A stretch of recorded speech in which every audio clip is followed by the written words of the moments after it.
เป็นแจกขนมให้สาวบ้านเนาะ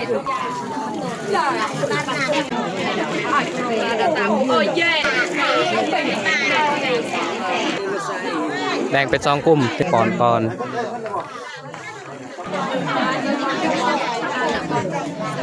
ก็จะ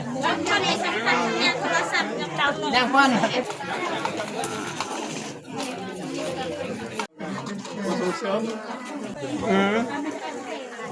ไม่เข้มซอยทักทายสบายดีเนาะยินดีต้อนรับเข้าสู่2บาวซีคือเก่าเนาะตอนนี้เนาะบาวซีก็อยู่เพื่อนแล้วก็อยู่กับครอบครัวของเฮา3 คนนะครับกิจกรรมที่บาวซีจะพาทุกคนนะครับไปส้มเนาะก็คือว่าในตอนเช้ามื้อนี้เนาะทางชาวบ้านของเฮาได้มีการประชุมหรือว่าในหมู่บ้านบาวซีนะเขาต้องการอยากให้โครงการมาลงทุนแล้วก็มาเฮ็ดไฟฟ้าให้ชาวบ้านเฮาเพราะว่าในหมู่บ้านเฮายังบ่ทันได้มีไฟฟ้าเข้ามานะก็เลยอยากได้ไฟฟ้าแต่ว่างบเขาบ่พอนะเขาว่าบ่เพียงบ่พอเขาจะเปลี่ยนนะแต่มื้อนี้เขามาคัดเลือกแล้วปอนบัตรว่าเขาจะเลือกตัวใดได้หลายเหมือนตอนนั้นเขาสิได้นะโอเคแต่ทุกคนมาลุ้นแบบยาวๆเลย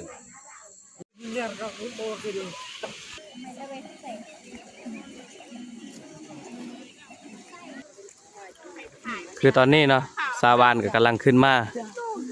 เพราะสถานที่เขาจะมาประชุมแม่นอยู่โรงเรียนเนาะมองจุดซุ่มเพราะว่ายังมีอีกบ้านห้วยไร่เนาะเข้ามาเพราะเขากับห้วยไร่เป็นบ้านขึ้นกับ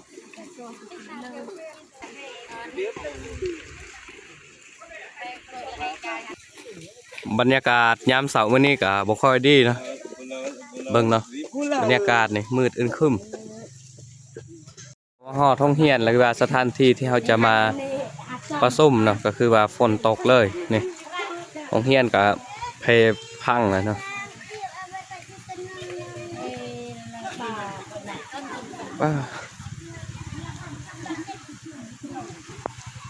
นี่แหละชาวบ้านเขากำลังไปกำบังอยู่เรียนชาวบ้านนะนี่แหละโครงการนะเขาเจ้าเพิ่นกำลังกะเกี่ยมเนาะเนี่ยฮะที่เขาจะมาเผยแพร่ให้ชาวบ้านนะครับนี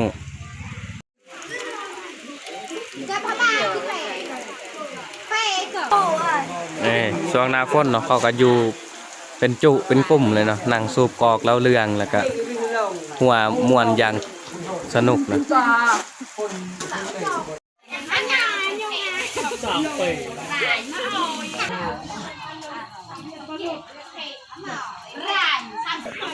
คือตอนนี้เนาะชาวบ้านกับครึ่งหนึ่งเนาะเขามาประจำที่ต้องได้ท่า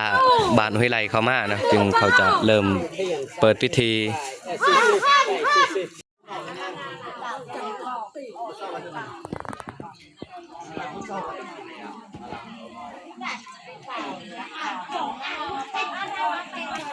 นี่จะเป็นเม็ดซาลี่นะที่เขาจะเขาเอามาปอนบัตร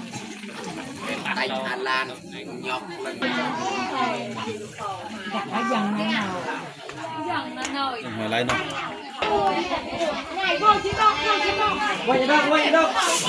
ยับไปดิเอามาเทเดฟีอ่ะใช่มายืนข้างหลังเฮ้ยเก่งมากเราไปดูสนุกโอ้ยสลับ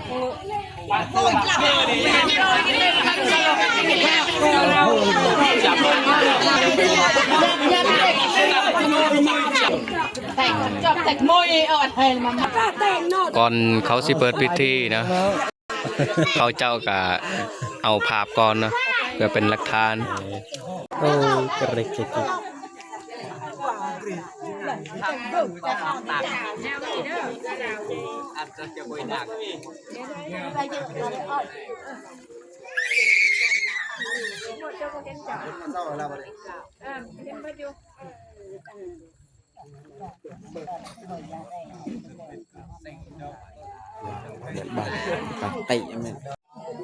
โอเคทุกคนเนาะตอนนี้บาวซี่ก็อยู่ที่กองประชุมหรือว่าหน้ากองประชุมเลยเนาะ แต่ว่าทุกคนมารุ่นเนาะการเขาเจ้าจะเผยแพร่เวียกงานยังเนาะ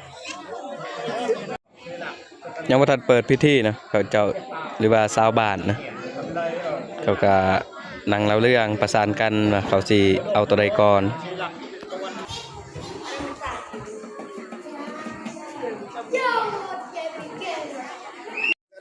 โอเคทุกคนนะตอนนี้พิธีก็เริ่มเปิดเรียบร้อยนะไม่ต้องเขาจะรับฟังนะคำบรรยายของเขาเจ้า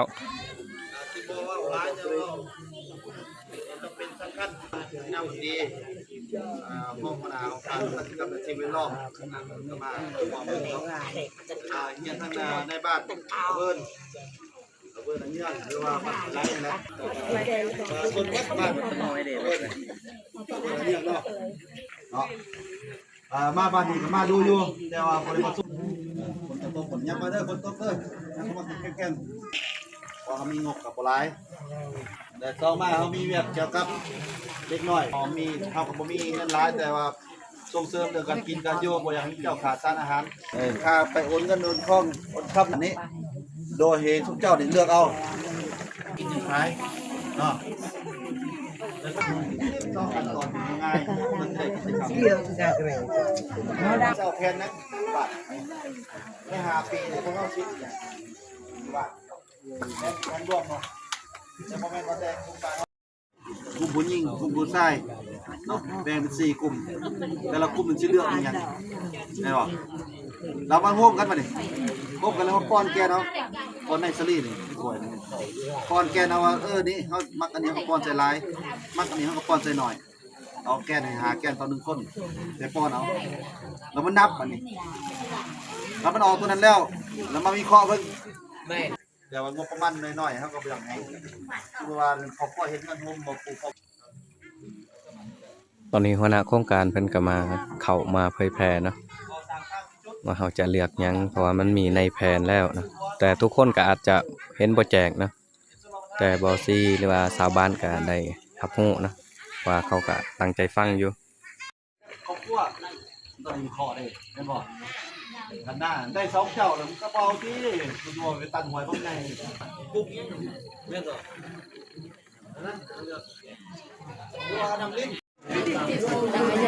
พนักงานเพิ่นแจกขนมให้ชาวบ้านนะพอเขาอยากมาจูงใจให้เฮานะได้เสื่อมซึมกับเวียกเขาเจ้าแล้วก็จง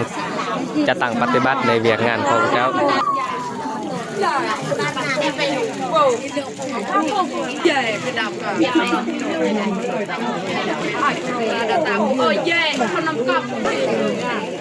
ฝนตกกับฝนตกนะโอ้พี่น้องเอ้ย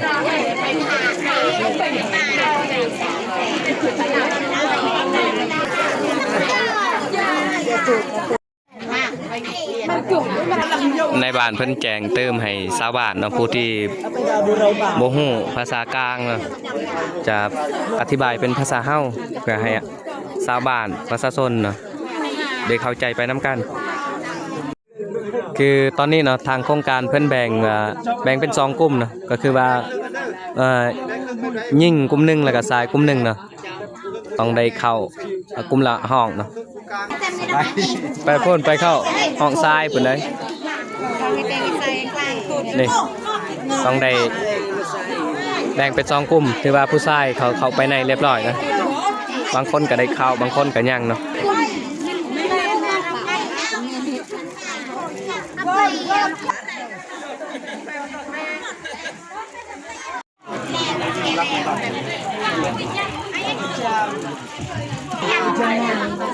กลุ่มที่นั่งอยู่นี่แม่นกลุ่มแม่ลูกน้อยเนาะหรือว่าแม่ลูกอ่อนแล้วก็คือพา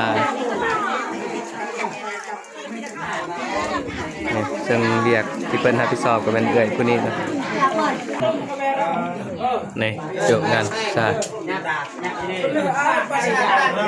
สิว่าบ่รวมๆกันสิ่งที่ว่ามาซื้อกิจกรรมที่เฮาอยากได้ก็คือที่ว่าหัวหน้าเพิ่นว่าอยู่นอกนั้นสิ่งที่เป็นไปได้อย่างไม่ได้อย่างไฟฟ้าเนาะไฟฟ้ามันราคาสูงอาจจะเฮาบ่ได้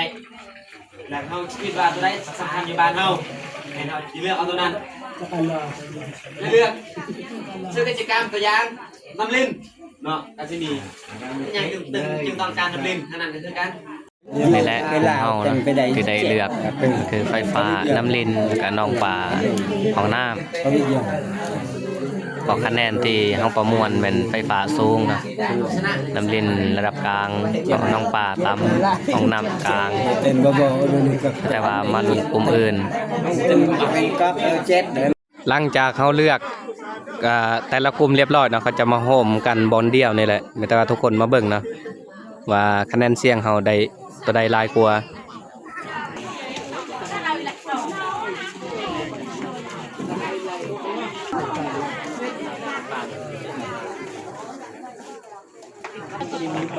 และตารางที่เราเลือกในก่อนนั้นนี่ของแต่ละกลุ่มนะนี่มันจะมีกลุ่มตารางบสนับสนุนแล้วก็บสนับสนุนนะของโครงการปกสปสก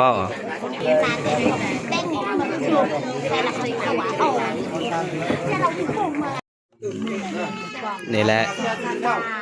สิ่งที่เราจะเข้ามาปอดเนาะอยู่นี่มันตารางบสนับสนุนนะนั่นเป็นสนับสนุนของโครงการ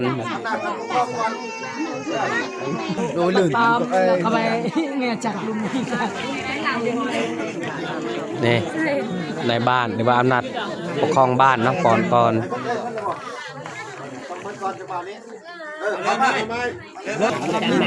เอาเงื่อนเด้อ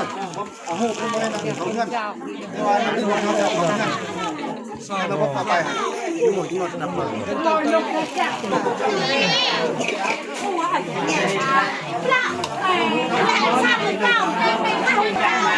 cái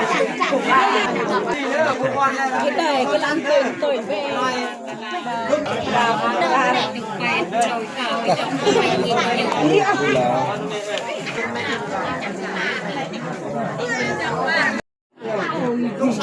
นี่แหละ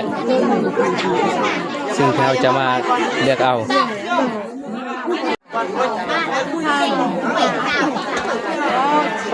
ได้นกเลยสลายสลายตอบสลาย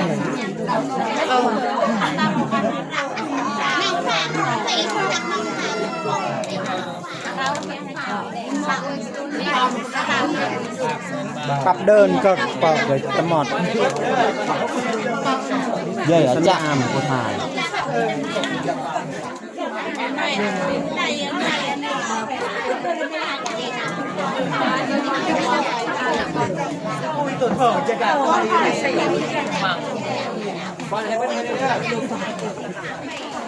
ไม่ได้ป่ะ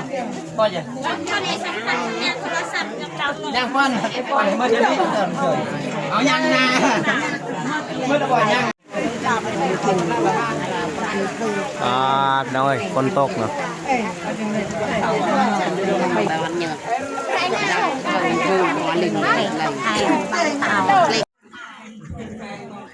นี่เนาะบรรยากาศหลังจากเราปอนบัตรเรียบร้อยเนาะคือว่ามีคนย่างนะทางนั้นก็แม่นย่างปอนบัตรแต่ทางนี้แม่นปอนแล้วเนาะมาอัดกันอยู่นี่เพราะว่าเนื่องจากว่าฝนตกเนาะบรรยากาศก็บ่เป็นใจให้เนาะมื้อนี้ก็เป็นมื้อบ่ดีเลยเนาะฝนตกเอาไปรถเอาย่างได้มานักซอยนี่เนาะหลังถือว่าเรียบร้อยเนาะการปอนบัตรครั้งนี้เนาะถือว่าจบลงเนาะแต่ถ้าจะนับเราจะมาเบิ่งเนาะตัวใดหลายกว่าบางทีก็จะนับถ่ายยังไง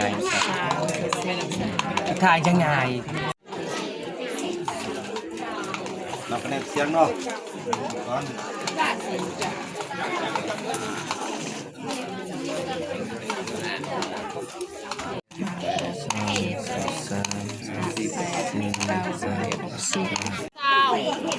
นี่น้องเขียนด้วยน้องยังเรื่องผู้สารการ123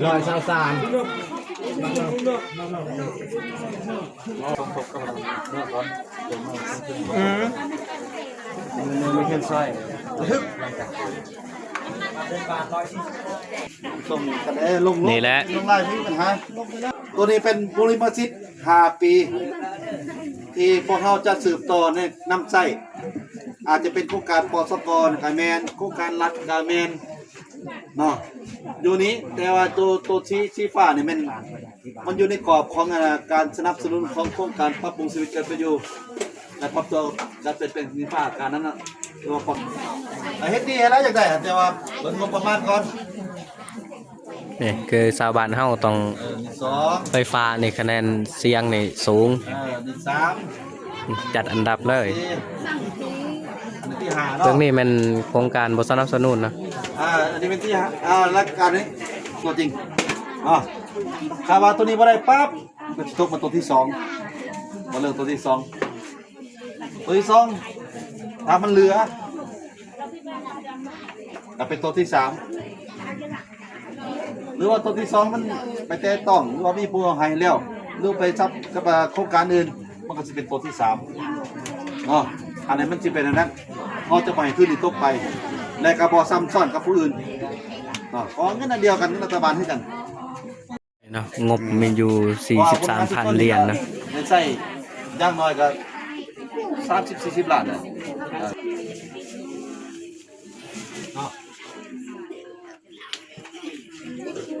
เราจะไปสำรวจเอาแบบก่อน สมมติว่าน้ำเล่น2 บาทเนี่ยเขาจะใส่ระบบแบบใดใส่แท่งบ่ใส่ทั้งเก็บน้ำบ่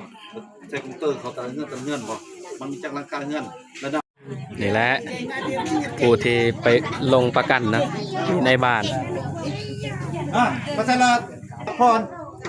สมใจร้ายเด้อสมใจ สมเสยหลังจากเรียกสิ้นสุดลงไปแล้วเนาะประชาชนก็ได้ออกเดินทาง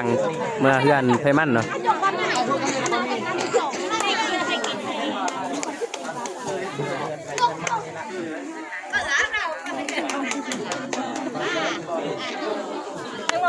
Pauan ka, hindi na. Dahil ka kanyan.